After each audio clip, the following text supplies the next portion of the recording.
Umat beriman yang terkasih dalam Kristus, selamat pagi, selamat berhari Minggu. Hari ini kita memasuki hari Minggu biasa pekan ke-25.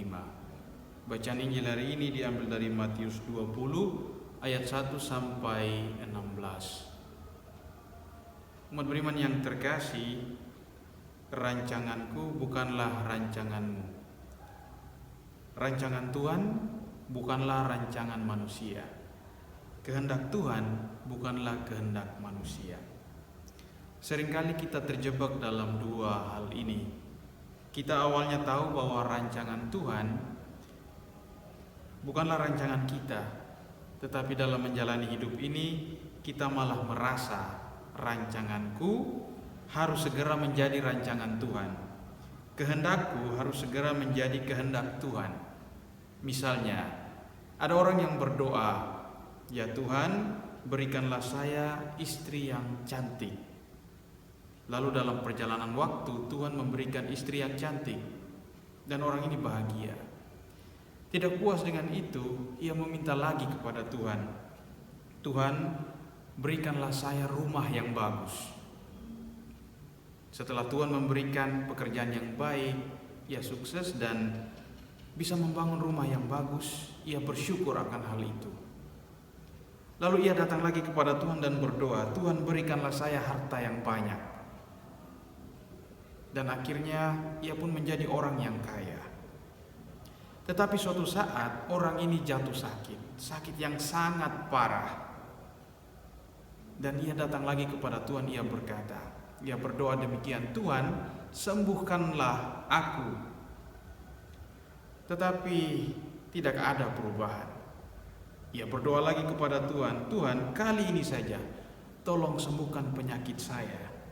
Saya masih mencintai anak-anak saya, masih mencintai istri saya masih mau menikmati kekayaan yang ada di dalam hidup saya." Tetapi tetap saja tidak ada perubahan. Dan ia pun akhirnya marah kepada Tuhan. Ia berkata, "Tuhan, mengapa Engkau menjauh dariku? Apakah Engkau sudah melupakan aku? Tidakkah Engkau tahu bahwa selama ini saya selalu rajin ke gereja setiap hari Minggu? Bahkan saya memberikan derma yang begitu banyak dibandingkan dengan orang-orang yang lain. Baiklah, mulai sekarang Tuhan, saya tidak mau lagi percaya padamu." Umat beriman yang terkasih, inilah orang yang awalnya percaya pada rancangan Tuhan, pada berkat yang Tuhan berikan. Tetapi ketika mendapat masalah, cobaan, musibah, orang ini mulai memaksa Tuhan, bahkan menghitung jasanya hanya karena merasa bahwa Tuhan tidak adil di dalam hidupnya. Di sini orang ini sudah mau menjadikan Tuhan sebagai robot yang harus mematuhi segala keinginannya, segala kehendaknya. Dengan kata lain, ia mau berkata, "Rancanganku harus segera menjadi rancanganmu juga ya Tuhan."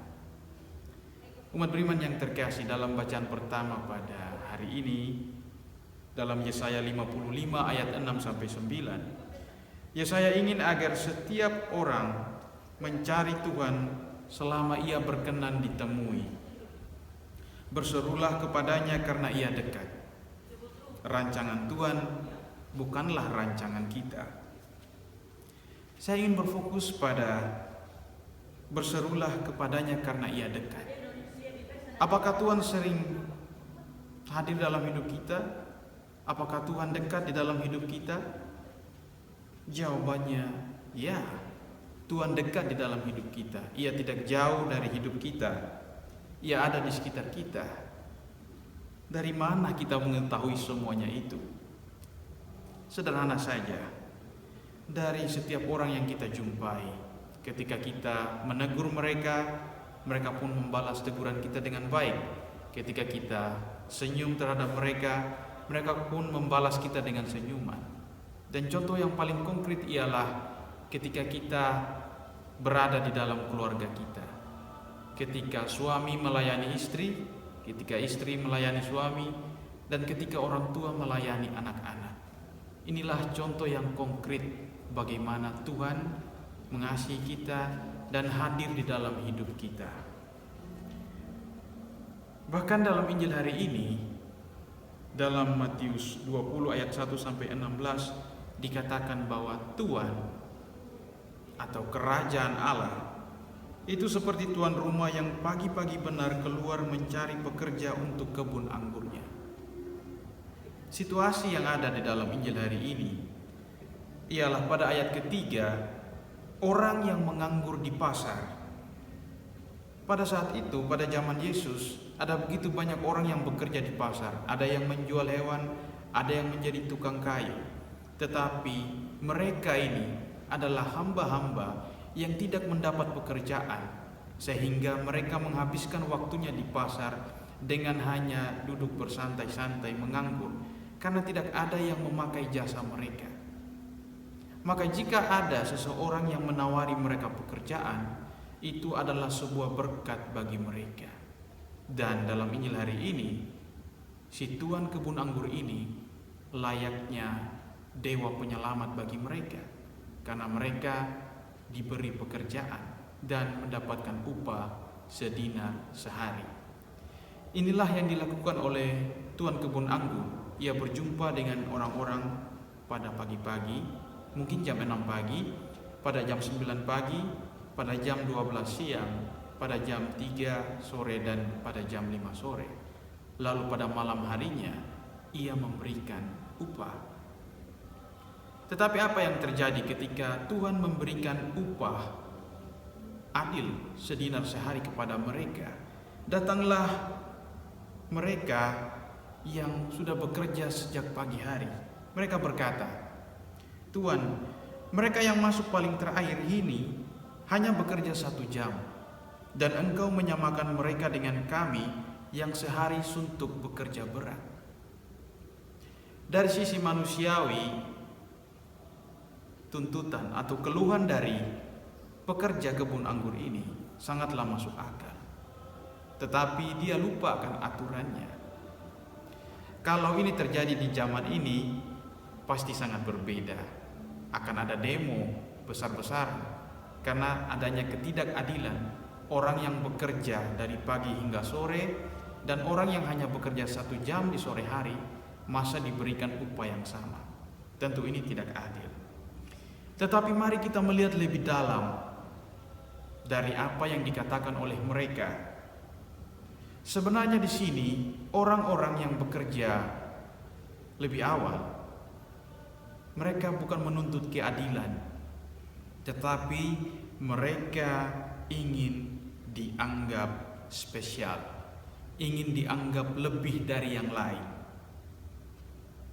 Sama seperti orang yang berdoa tadi, ia ingin bahwa ia selalu diberkati hidupnya. Ia tidak berpikir bahwa mungkin Tuhan juga mau memperhatikan orang-orang lain yang lebih sulit hidupnya dibandingkan dengan dia. Yang perlu dilakukan ialah bersabar, menanti kapan saat itu tiba, dengan terus berusaha melakukan apa yang bisa kita lakukan saat ini. Dan hemat saya, inilah penyakit kita, setiap orang di zaman ini, yakni menganggap dirinya superior, lebih daripada yang lain.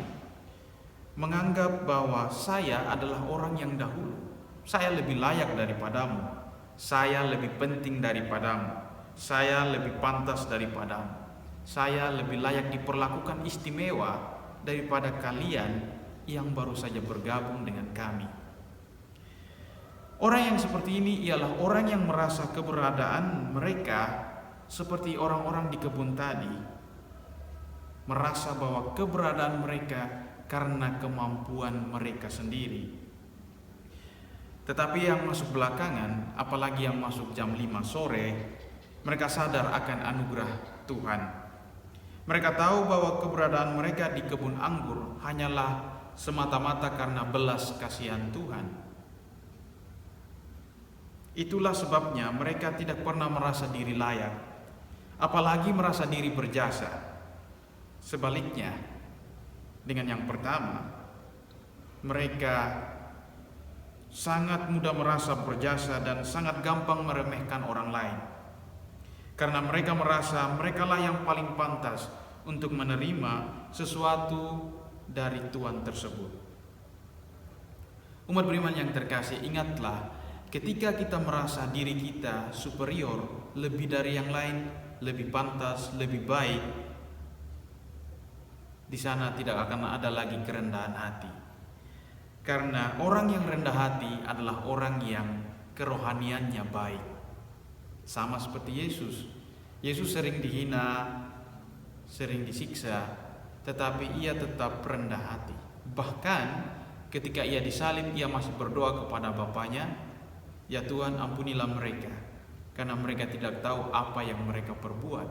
Ini adalah sikap kerendahan hati yang sangat besar nilainya. Maka orang yang kerohaniannya baik akan bersukacita karena Allah baik kepada mereka yang tidak layak. Berbeda dengan orang yang kerohaniannya buruk, orang yang kurang memperhatikan hidup rohaninya, maka akan menimbulkan pikiran yang kotor dan hati yang picik, dan ia akan merasa diperlakukan tidak adil oleh Allah. Dari dua opsi ini, yang manakah kita? Apakah kita orang yang juga bersukacita ketika orang lain diselamatkan? Atau apakah kita orang yang mudah untuk merasa risih, merasa iri, merasa dengki, dan merasa diperlakukan tidak adil oleh Allah ketika Allah juga berbuat baik kepada orang di sekitar kita? Mari kita belajar untuk rendah hati. Mari kita belajar inferiority, sikap merendahkan diri, dan melatih diri kita untuk bersyukur atas segala kebaikan yang Tuhan berikan kepada kita selama ini. Yakinlah Tuhan mengerti apa yang kita butuhkan, karena kita semua ada di dalam rancangannya. Tuhan Yesus memberkati kita. Amin.